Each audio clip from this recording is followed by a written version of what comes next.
I want to welcome back Sean Patel, who is the founder and CEO of Prep Expert. He's a Shark Tank entrepreneur making a deal with Mark Cuban back in 2016. And he's also a board certified dermatologist who received a perfect score on his SAT. Sean, welcome back. How you doing today? I'm doing great. Thanks for having me back, John. So, I just wanted to share with all your listeners real quick that we have an amazing partnership with the College Admissions Process podcast, and we have a really special offer for all of your listeners. So, for any listener who wants to enroll their student into one of our Prep Expert SAT courses, ACT courses, or one-on-one tutoring programs, you can get 30% off just for being a listener of the College Admissions Process podcast. All you need to do is put in the promo code College Talk, one word, just College Talk, and that'll give you 30% off all Prep Expert SAT courses, ACT courses, or one-on-one tutoring packages. Make sure you use the link in the show notes of the College Admissions Process podcast. Thank you, Sean. We really appreciate it. To our listeners, as an affiliate partner with Prep Expert, I want to be transparent with you that for every purchase made using our coupon code, which is College Talk, the College Admissions Process podcast will receive a small commission from Prep Expert. But rest assured that we only promote programs that we believe in and feel would benefit our listeners. For more information, please see the Prep Expert affiliate partnership link in the show notes. And now let's get back to the show. Welcome to the CAP, the College Admissions Process podcast. I am your host, John Durante, and it gives me great pleasure to introduce to you today Robin Hamilton Merrill, who's the Senior Associate Dean of Admission and Director of Recruitment and Equity, and by the way, an alum from 2008 at Occidental College. Robin, thank you so much for being here today. How are you? I'm great. Thank you for having me. Excited to talk about Occidental. I'm excited as well. I've had a lot of people reach out to me saying we want more schools from California. So I'm really looking forward to this conversation. So let's just start, Robin, by me asking, can you provide an overview of Occidental College's mission and educational philosophy and how it differentiates itself from other colleges and universities? Yeah, I would love to. So, Occidental, or Oxy, as you will hear me refer to it as, is kind of our shorthand. Our mission is really anchored in kind of four cornerstones. So, excellence, equity, community, and service. In terms of our educational philosophy, we are very much rooted in the traditional liberal arts and believe that there are lots of different ways to answer questions and solve problems, and believe that our discipline should be as interconnected as possible. But also, uniquely to Oxy, is really our location here in Los Angeles. It allows us to create kind of unparalleled learning opportunities for our students and deep engagement with community leaders, civic leaders, industry partners. And so, it's important that our location, our size, our academic excellence all together, I think, differentiate us. We know that there are many schools in large cities, but we see that most of those campuses are maybe 5-10 times bigger than Oxy. We know there are lots of liberal arts colleges out there, but they oftentimes find themselves in more rural or more suburban environments. And so particularly that location with the liberal arts, the size, I think, is what distinguishes our work. Well, as you mentioned, a private liberal arts school with four cornerstones: excellence, equity, community, and service. And by the way, you do a great job with all of that and more, because I read recently that your retention rate, that's the 1-year retention rate after freshman year in terms of the number of students that come back, is at an astonishing 92%. The national average these days is at about 70%. Oxy is at 92. So that's a testament to the great work that you do in admission to make sure you get the right students on your campus, but also what you do as a community to make students comfortable wanting to return. So we appreciate that. And that's, by the way, going to lead me to the next question, which is about student life. Students always reach out and ask me to ask more questions about, we really want to know about the social life, the student life. So what can you share about life on and off campus, especially since you're an alum yourself? I'm sure there's plenty of things that you could shed light on for our students and parents listening. Absolutely. Student life and just the student experience is so important. We know that our students are coming of age in a time that's really going to require a lot of resiliency and courage. And we're working towards a model of education and a residential experience that supports students' personal growth and well-being. And so a lot of that comes with the things they do outside the classroom and the ways that they can engage. So I would certainly describe our kind of student life on and off campus as vibrant. Our students are very connected and engaged to the world around them. I think Oxy students, there certainly can be that really wonderful college bubble, but our students are so connected to the world around them.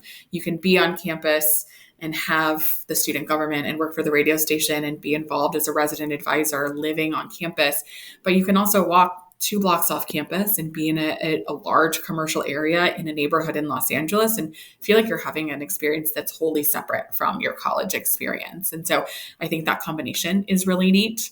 But our students do anything and everything. About a quarter of our students are varsity athletes on campus. We have students that work at local literacy centers, that attend neighborhood council meetings. They're also going to the beach.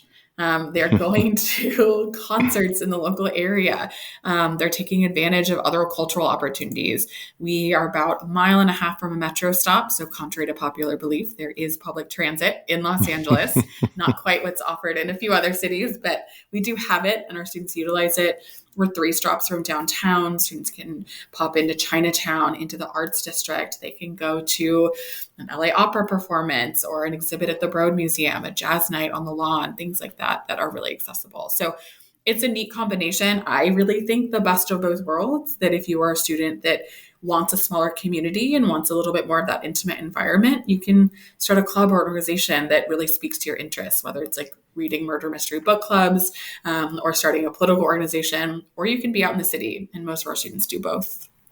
Well, that's awesome. Being in the city of LA, obviously, it affords the students internship opportunities and plenty of cultural opportunities that you touched upon.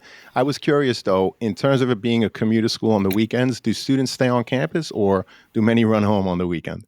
Yeah, so we are not a commuter school at all. So only about Good. 35% of our students come from California. Wow. And that is split up kind of all throughout the state of California. So most of our students don't really have the opportunity to head home on the weekends. They're not that close. Even if they're in California, they may be a 4 or 5, 6 hour drive. And so our students are really here. We are a residential campus. We require our students to live on campus for 3 years. Most of them live on campus as seniors as well, or live kind of right in the neighborhood around campus. So they're here.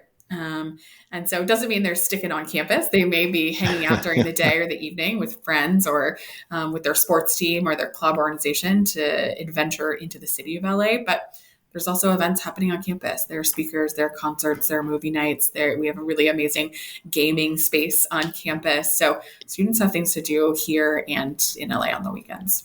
It sounds awesome. And I appreciate you talking about how 35% of your students are from California, but not all from the LA area. Like you Right. said, they might be 4, 6, or more hours away from home.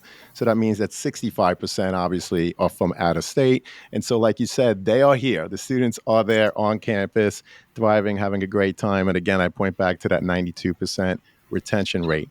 So let's get into the admissions process itself. Mhm. What is Oxy's approach to the admissions process, particularly in terms of the criteria and factors considered when reviewing applications? Yeah, so I think it's important to even just start with our acceptance rate. It usually hovers just below 40%, which means Oxy is certainly a selective place, very selective by some standards, but it's not a place that is denying 9 out of 10 students. Our student population that applies, our application pool is incredibly self-selected. So it's pretty rare that we're going through the application process and reading a student that we don't think is academically prepared for Oxy. So when we're actually making decisions, certainly that academic preparation is where we start. We ask ourselves, is the student prepared to be successful at Oxy? And like I said, most of the time the answer is yes. If the answer is no, that's pretty much where the review ends. We really are looking for students that we know can hit the ground running. Doesn't mean there aren't going to be academic supports for you and that college can't be hard. But if a student is not prepared, we really kind of end the review there. But most of our students are prepared. And so then we're looking at how they challenge themselves. So we're looking for students that are intellectually curious, that are passionate about learning. And that can be traditional things that we think of, like an honors class or an AP class, maybe a student's in an IB program. It can also mean doubling up on a science that's particularly exciting to them, finding a community college class nearby that's exciting to them, maybe writing their essay about a particular research topic that really interests them. So finding that intellectual spark in addition to taking 5 classes in the kind of the academic areas that we're looking for every single year and challenging yourself within your environment. We are test optional and will remain so indefinitely. So certainly if students take tests, they can submit them, but they don't have to. We're also a writing intensive place. And so that's another place where not only we learn about the student and who you are and what your hopes are for the future at Oxy, but also we kind of understand how do you learn through writing and how do you communicate. And then your faculty or your teacher recommendations are also important for us to kind of understand those academic habits of mind, the ability to push through challenges, because we know college isn't always going to be a breeze. And many of our students have had a really successful high school career, and college might be the first time that you're struggling. And so it's important that we also see that students kind of have those habits of mind that will prepare them. Outside of all of that academic prep, as we were just talking about, our students are active, they're engaged, they're very community oriented. I would say our students are very action oriented. They are looking for ways to apply what they're doing in the classroom to the work that they may find themselves doing after Oxy. And so that engagement in extracurricular activities is important. We have no hierarchy or list of things that you have to have done. So it truly, truly should be, and I know all admission counselors say this and not everyone believes this, but it truly should be something that you want to be doing, that you're excited to be doing. I think it just makes it ring more true and authentic. But it also includes things like family responsibilities. It includes things like having a job, having dependents. All of that also still can demonstrate a student's willingness to engage in community, to develop responsibility and leadership skills. And then finally, it's really kind of who you are as a person. We are a campus of 2,000 students. We are small by design. We are intentional with who we bring into our community. And so again, looking for students that want to engage, that are community oriented, that have that academic spark, that are looking to make an impact. I think that's something that is a real commonality throughout our students. We look for that in the writing that students send us as well. Well, I appreciate that overview. And I love how you talked about, of course, the acceptance rate is under 40%. Obviously, you're a selective school. But I also appreciate how you talked about you look at the academics first. If you look at the transcript, for example, and determine that a student can't handle the work, then the review ends there. And I love that honesty because as admissions reps, you're looking to make sure that the students can handle the work on your campus. And so looking at that transcript to see the ramps that they built over 4 years of high school, the rigor of the courses that they selected or not, you're looking at that along with their grades to determine whether or not they could handle the work at Oxy. Obviously, if they can't because of past academic performance, it wouldn't be right for you to accept a student and frankly set them up for trouble. So I really appreciate that. And you spoke about a lot of things in terms of your overall application, and I want to unpackage it all one by one. So let's just start by the average profile. What is the average profile of the current freshman class, of course, in terms of GPA? And I know you mentioned that your test optional, but for the test that you do take, what is that mid 50 when it comes to SAT or ACT scores? And if a student does in fact fall a little bit lower than that mid 50, what are some of the things that they can do to enhance their overall application? Yeah, so for our incoming class, and this is actually will be updated in about 6 weeks, but for our most recent incoming class, in terms of testing, our middle 50% for the SAT for the critical reading score was between 690 and 750. And then for the math score, it's between 680 and 760. For those students taking an ACT, our middle 50% for the composite was a 31 to a 34. So those are pretty high. I always want to caveat that we are now in the land of test optional opportunities. And so we expect to see these numbers, and we have the last few years, but continue to go up. As you might guess, students are self-selecting who is sending their SATs and ACT scores. And so we don't list these as to say this is what you must have. We list these because students ask and they want to know, and they want to have maybe a goal to set for themselves. But we also know that we certainly have students that don't take tests at all, that take exams and are scoring well below these scores. And that doesn't necessarily mean that they aren't prepared to be successful at Oxy. And so we welcome students to not submit any testing if that's what makes sense for them. I would say, as a good rule of thumb, look at those middle 50%. And if you kind of fall within that, that's probably a really great indication that sending a score is probably going to either be neutral or beneficial to your application, at least at Oxy. If your scores are below that, at Oxy, again, I would recommend not sending your scores because we do take such a holistic approach. We understand there are so many different ways, as I kind of mentioned in my previous answer, to evaluate your academic prep.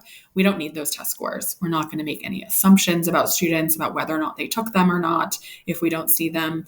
We have lots of other ways to evaluate a student's prep. And so testing should really be a personal decision that is decided between you and maybe a guidance counselor or parent to kind of figure out if that's something that's important to you. And then we have a median GPA. It's about 3.75 for students that enrolled at Oxy. The admit is probably a little bit higher than that. Again, GPA, I think, is probably even harder because GPAs mean so many different things across so many different schools. And so I always tell students, pull up your transcript, look at it. Is it mostly A's? That's what we're looking for. Like, eyeball your transcript. Is it mostly A's? Like, great. You are probably in the ballpark. Like, let's get moving. Hey, podcast friends, are you or someone you know in need of some custom college gear? Prep Sportswear carries a wide variety of college fan gear and apparel, including t-shirts, sweatshirts, hoodies, hats, and so much more. So whether you're getting ready to go to the game, hanging out on campus, organizing a college bed decorating party, or you're simply looking to build upon your college gear, Prep Sportswear has you covered. Check out our Prep Sportswear affiliate partnership link in the show notes for all the details. As an affiliate partner with Prep Sportswear, the podcast does receive a small commission if you make a purchase, but rest assured that we would only promote products that we believe in and feel that would benefit our listeners. And now, back to the show. Understood. So a median GPA of 3.75. You talked about the test being a 690 to a 750 on the reading end of the SAT. With the math end, it's between a 680 and a 760. And of course, the ACT at 31 to a 34. That's your mid 50, which you mentioned. The mid 50 is really skewed because the only students that are submitting are students that, in fact, are, adding their test to their application. So it leads me to the next question, which is, because a lot of people, by the way, they think that the test optional nature of college admission is a myth. So can you tell us the percentage of students that apply without submitting their test scores, but more importantly, the percentage of students that are accepted that haven't submitted test scores? Yes.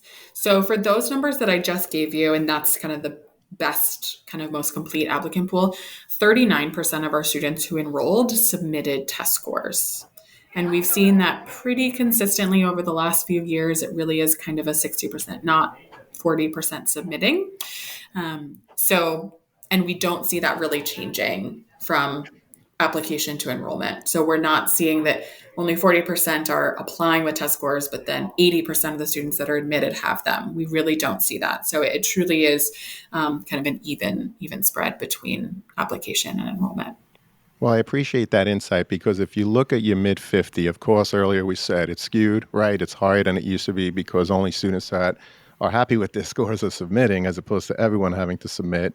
But also the fact that only 39% submitted and 61% did not. So that's 61% of your class did not submit test scores. In fact, explaining that the test optional nature of your process is for real. So that's great insight. Now, earlier you mentioned the GPA. So I was just curious, in terms of the GPA given to you on the transcript, is that the GPA that you look at, or do you recalculate using your own metrics?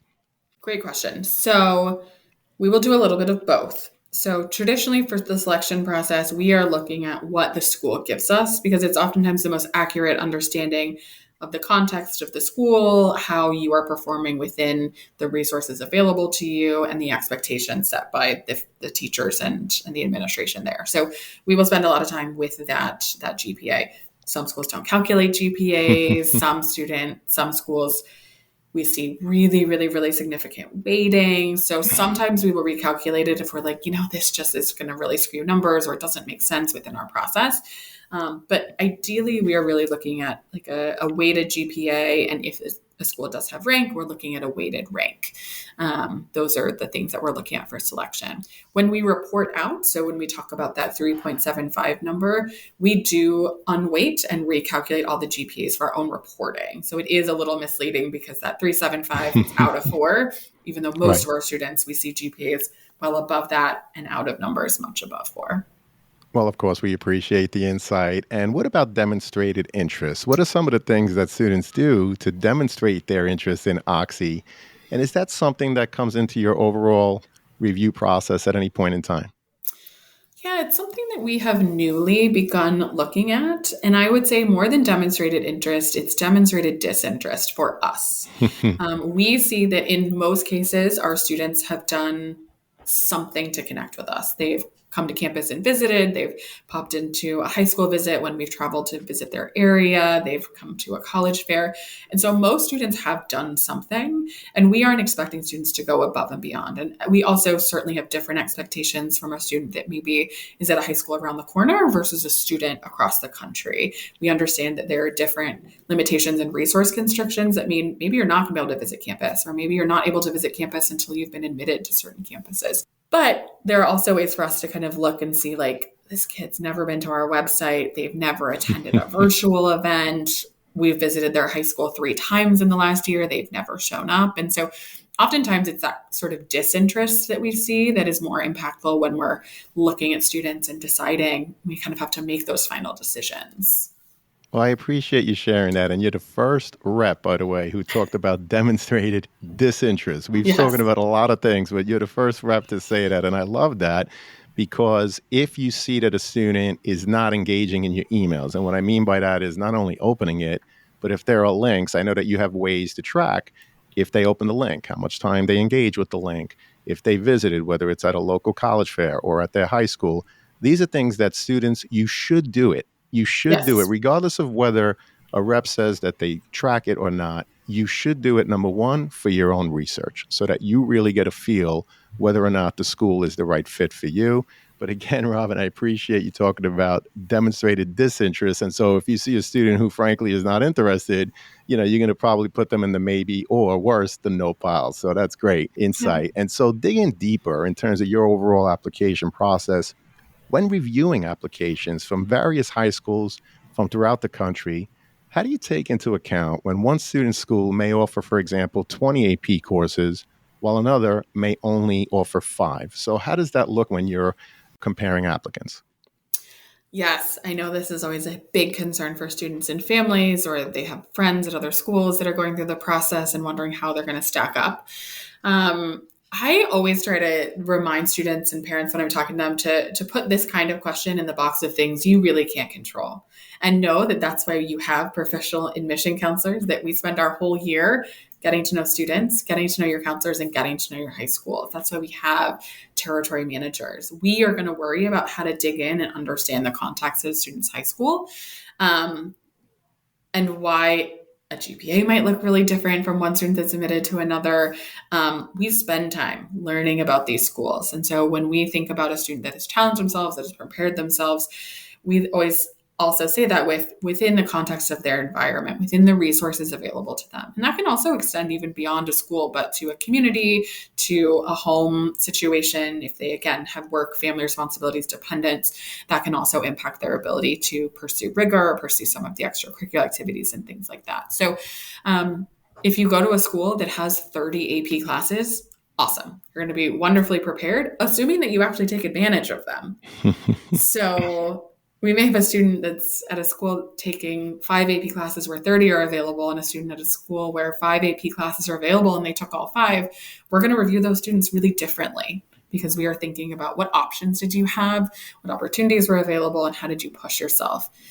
So really, students should also think about what's available to them, and am I challenging myself in the right way to showcase my skills and talents and take advantage of that. But don't worry if your school doesn't weight grades, or your friend down the street goes to a school that has an IB program. Don't let that be something that really weighs on you. Think about, what can I do to put my best foot forward based on what's available to me. Well, I appreciate that. It's looking at your own high school and asking yourself, what's available to me and how am I challenging myself? So stop worrying about your friend who's at the school over at the next town or whatever. Look at what your school offers and whether or not you're building ramps and challenging yourself over 4 years of high school. So we appreciate that. I was also curious, Robin, what are you looking for from a student's activity sheet? And does that change based on the student's intended major? Well, answer the second part. It does not necessarily change based on a student's intended major. There certainly are some majors that maybe lend themselves to having extracurricular activities that really line up. We have a wonderful diplomacy and world affairs major at Oxy. We certainly see students that have been a part of Model UN, but it is by no means a prerequisite. Same with students that are interested in computer science.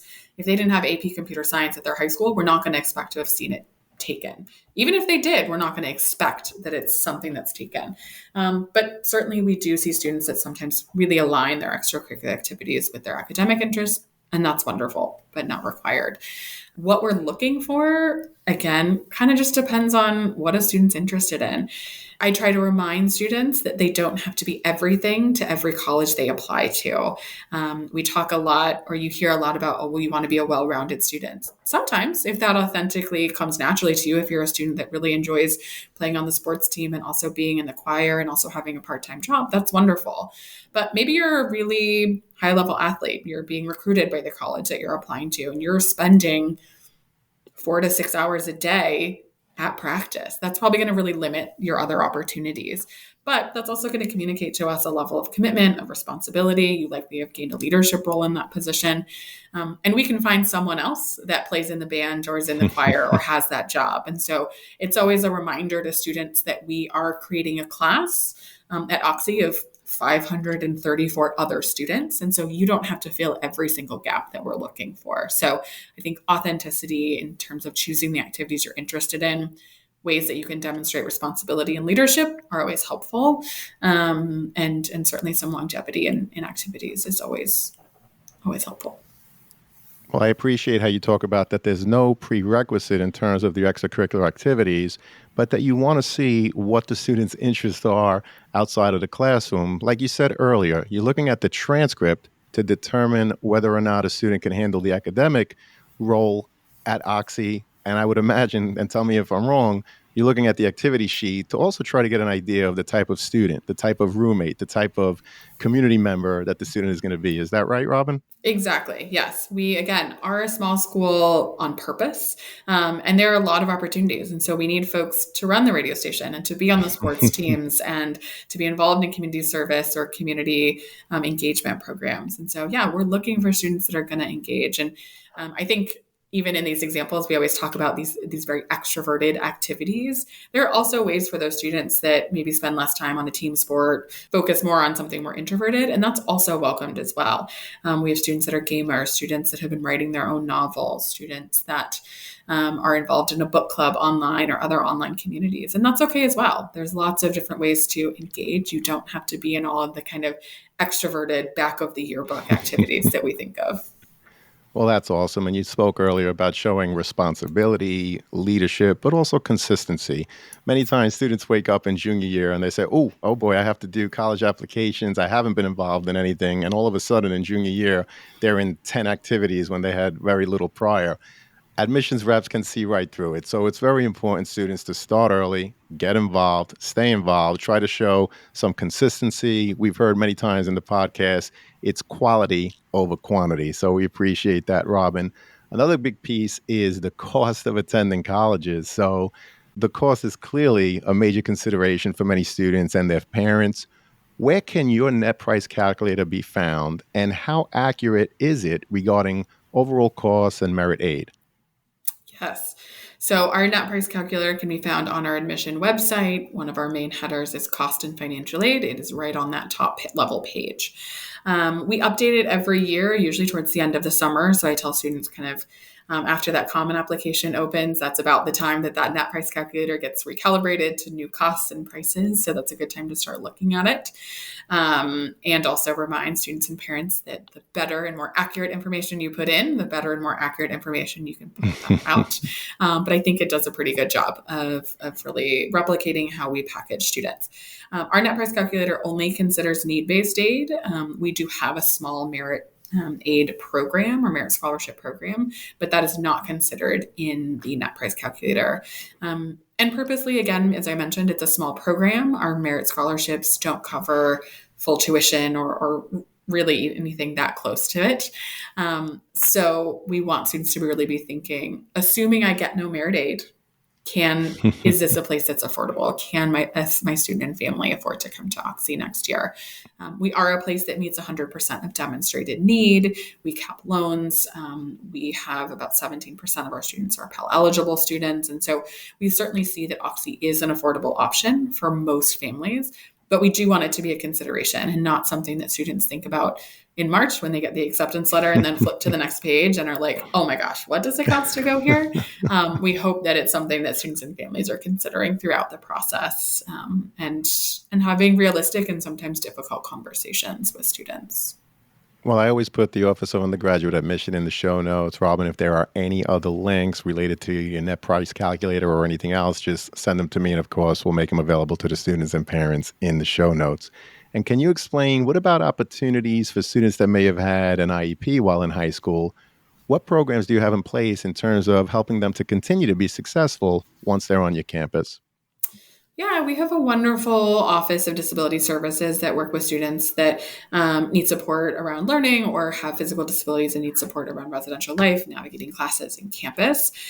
We encourage our students to meet with those folks, even as prospective students, because that can be really impactful on how a student learns and how successful they can be. And so understanding their own needs, talking with our offices to understand how would that be translated to a college environment, because often at times it can be pretty different than a high school environment. And also getting the student in the habit of advocating for themselves. That's oftentimes the biggest transition. In high school, you are a minor. It is all sort of run through your parents and the school. And you're going to show up on the first day of college. And if you need additional educational support, no one's going to know unless you say something. And so that is oftentimes the biggest transition for students. And so we encourage that to be a part of the conversations of folks you have on campus before you make a decision. Our Disability Services Office is always welcome to have those conversations. And also students, even that don't have IEPs. I think making it less stigmatized and more, more accepted, I would say, for students to ask for help. Our Disability Services Office, in conjunction with our tutoring services and our library, also just run workshops on time management, note taking, study skills. Again, a lot of our students were really successful in high school and maybe didn't have to develop those skills in the same way that they might in college. And so oftentimes our students that have IEPs are a little bit of a step ahead. They know what their needs are. They know how to study. They know what they need to do. And so they head into the office prepared, and it takes those other students that are maybe running into a challenge for the first time a little bit longer to stop by the office and say, what are the resources here that might work for me? So everything from note-taking, transcribing, extra time on tests, quiet spaces, lots of different ways that we can support students. And I appreciate how you said how students that did have an IEP while in high school, they know how to advocate for themselves. Most of them know what it is that they need help with, whether it's note taking, extra time on an exam, or what have you. But it's the student that perhaps didn't have it in high school. They need to learn, like the IEP students in high school, how to advocate for themselves once they're on your campus. So it doesn't matter whether you had an IEP in high school or not. It's just knowing the resources available to every student to make sure that every student continues to be successful once they're on your campus. Robin, this has been a phenomenal conversation. Before I get to my last question, I just have to ask, is there a question that I didn't ask today that you wish I had? Or is there a topic that didn't come up in the conversation that you'd like to share with us now? Yeah, I think one thing when talking about Oxy that hasn't really come up today, but is something that is really inextricable from a student experience is our focus on equity and justice. And it certainly is in our mission statement, but I think it's something that is lived throughout our classrooms, throughout your residential experiences, in your clubs and organizations. And so we ask students about that on the application. We ask them to sort of talk about living amongst diversity and how they think they contribute to that. How do they value that? Because it is going to be something that they're going to be challenged to really explore and understand. Oxy is a place that builds a lot of trust amongst our tight-knit community, but also really pushes back and wants students to investigate the systems around them. And so I think as a student and as a parent, kind of preparing your student to come in and be confronted and to be asked difficult questions, but know that it comes from a place of trust and learning and growth. And it can lead to, I think, a really exciting academic environment that is really rooted in those values of equity and justice across campus. Well, I appreciate you talking about equity and justice across campus. And of course, that is part of your mission statement. And students are going to be asked about it. So perhaps it's something that students should consider as an essay topic, if you will. This is something that's very important to Oxy. So, students, a little bit of inside information there from Robin. Robin, this has been awesome. Thank you so much. Unfortunately, it does lead us to the last question, which is, what are your top three pieces of advice that you would provide a student and their parents getting ready for the college admissions process? Yeah. My first one, or maybe my first two, I think are connected, but for the student and the parent, I think for the student, and I've heard another admission counselor say this, and I just think it's so right. The idea of keeping your eyes on your own paper. This is a really personal decision.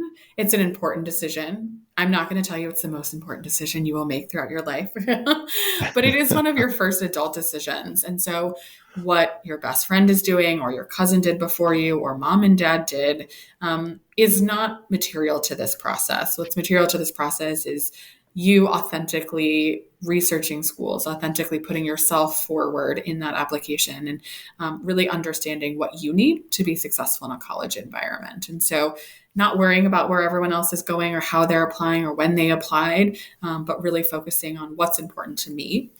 And I think that extends kind of my second piece to parents as well, that your students' college choice, their college options, where they're going, shouldn't be dinner party conversation. It shouldn't be water cooler conversation. It really should be a conversation you have within your family and with your student. And this is a private discussion.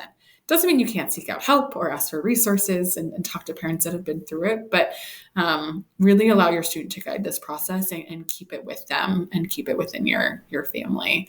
And then I think my last piece of advice is, when you can, have fun with it. This is an opportunity to really kind of shout from the rooftops all the amazing work you've put in throughout high school, all the classes you've taken, and the late nights, and the studying, and the practices. And so be excited about who you are and what you're putting forward, and just know that you are going to end up someplace really wonderful.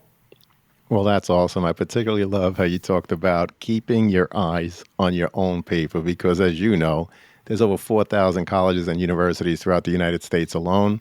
There's definitely more than one school for every student, but not every school is for every student. So, like you said, stop worrying about where your friends are going. Don't worry about where mom and dad went. It really is important for you to research many schools and determine what's best for you. And there's no one right answer. So try to enjoy it. It's a fun thing. I remember doing it with my own family. It actually brought us together. We enjoyed the visits, we enjoyed the conversations. And that's what I wish for everyone out there. Robin, this was awesome. I'm so glad I had you on the podcast, and I do hope to have you again. Thank you so much. Thank you. It's been wonderful. Take care, everyone, and good luck with your college searches out there.